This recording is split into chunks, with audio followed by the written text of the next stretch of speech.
Imagine meeting someone who insists they are truthful, someone whose every confession feels intimate and authoritative. Now imagine slowly that certainty unraveling.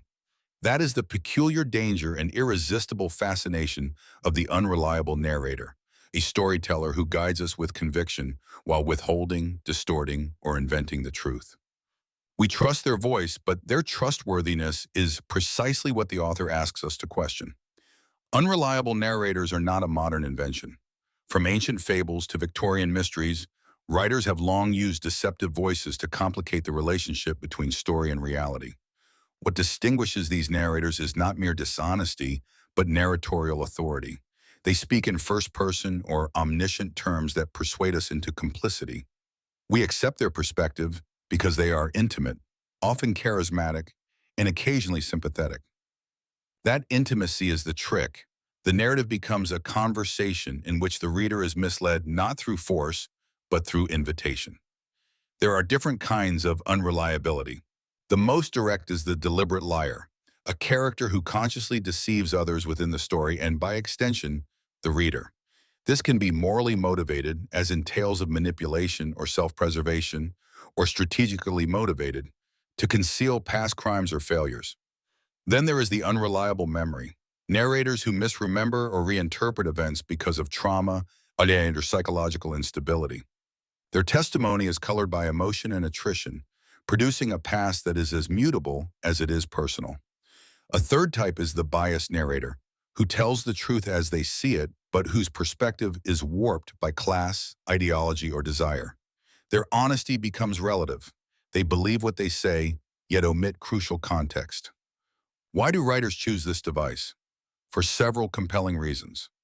First, unreliable narrators invite active reading. When the narrator's veracity is in doubt, readers must piece together clues, read between the lines, and reconstruct an objective account from subjective fragments. This engagement turns passive consumption into a detective exercise, heightening attention and emotional investment. Second, unreliability mirrors the complexities of human perception. We do not witness life neutrally. We interpret, misinterpret, and remember selectively. A narrator's deceit can thus illuminate character psychology more convincingly than transparent exposition. Finally, this device can explore ethical ambiguity. A story narrated by a morally compromised hero forces us to confront our appetite for charismatic wrongdoing and to question whether charm can excuse harm. There is risk involved.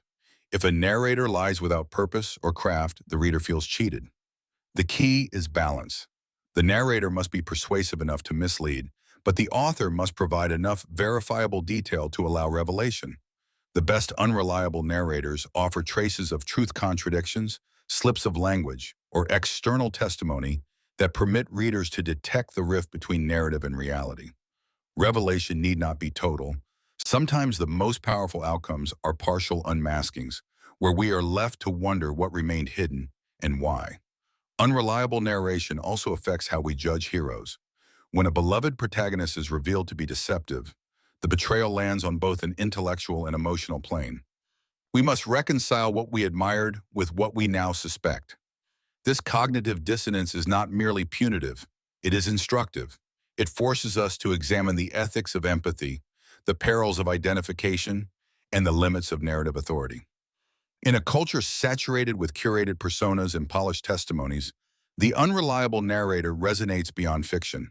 Our social media feeds, political speeches, and even personal relationships often present versions of truth that are partial or performative. Recognizing unreliable narration in literature trains us to scrutinize the stories we accept in life. So the next time a narrator assures you of their truthfulness, listen closely to the silences. Notice what they emphasize and what they omit. Pay attention to the details that don't add up.